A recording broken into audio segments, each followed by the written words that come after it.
بسم اللہ الرحمن الرحیم۔ السلام علیکم۔ آج کی جو ہماری ریسیپی ہے وہ ہے دال، مونگ اور مسور کی دال۔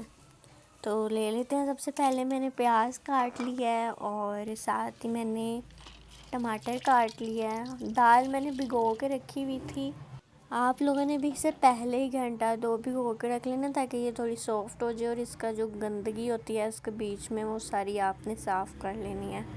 کہیں کہ بھی اس کو بھگو کے رکھ دیجئے گا اور پھر ہم اس کو ایک ہی ویٹ لگائیں گے، پریشر لگائیں گے اور اس نے گل جانا ہے۔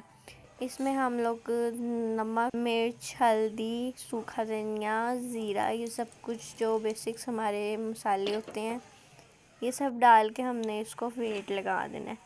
اس کے بعد ہم نے تڑکا تیار کر لینا ہے۔ یہ دیکھیں، سب سے پہلے ہم نے آئل گرم کیا اور اس میں ہم نے لہسن چوپ کر کے ڈال دیا۔ اس طرح سے آپ نے اسی طرح سے ڈال لینا ہے اور اسے براؤن ہونے دینا ہے۔ جب یہ تھوڑا براؤن ہو جائے گا نا، پھر آپ نے اس میں زیرہ ڈال دینا ہے۔ یہ آپ کی اپنی مرضی، آپ نے زیرہ ڈالنا ہے یا نہیں، لیکن اگر آپ اس میں زیرہ ڈالتے ہیں تو اس کا ذائقہ بہت زیادہ بڑھ جاتا ہے، اس لیے آپ بھی ایک مرتبہ ضرور ٹرائی کیجئے گا زیرہ ڈال کے۔ پرسنلی مجھے زیرہ بہت پسند ہے اور میں زیادہ تر اپنی ریسیپیز میں بہت زیادہ یوز کرتی ہوں زیرہ، کیونکہ مجھے بہت پسند ہے۔ اگر آپ کو نہیں پسند تو آپ اس کو اسکپ کر دیجئے گا اور صرف آپ لوگ نا اس کو لہسن کا ہی تڑکا لگا لیجئے گا، اس سے بھی اس کا ٹیسٹ بہت مزے کا آتا ہے۔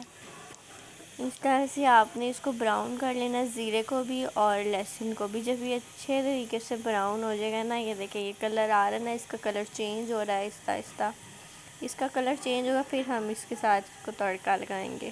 یہ بہت ہی چھوٹی سی اور کوئک سی ریسیپی ہے جو کہ بڑی مزیدار سی بنتی ہے۔ یہ دیکھیں اس طرح سے ہم نے اس میں ڈال لینا، اس کا تڑکا بن جائے گا اور یہ بڑے مزے کی بنی تھی۔ اگر آپ لوگ یہاں تک آئے گئے ہیں تو میرے چینل کو سبسکرائب بھی کر دیجئے اور لائک بھی کر دیجئے اور ویڈیو کو شیئر بھی کر دیجئے گا۔ یہ دیکھیں ہم نے اس کا تڑکا لگایا اور یہ کتنی دکھنے میں کتنی مزیدار سی لگ رہی ہے۔ یہ دیکھیں یہ بہت ہی ایک سمپل سی ریسیپی ہے، کوئی اس میں زیادہ مسالے نہیں ڈالنے آپ نے، کوئی کچھ نہیں کرنا۔ سمپل سی دال اور مسور اور مونگ کی دال ہے جو ہم نے مکس کر کے بنائی ہے۔ کچھ لوگ ساری بھی مکس کر کے بنا لیتے ہیں، لیکن اگر یہ دو بھی بنائی جائے تو یہ بہت ہی مزیدار ٹیسٹی سی بنتی ہیں۔ آپ لوگ ایک مرتبہ اسے ضرور ٹرائی کیجئے گا اور مجھے اپنی دعاؤں میں ہمیشہ یاد رکھیے گا۔ اللہ حافظ۔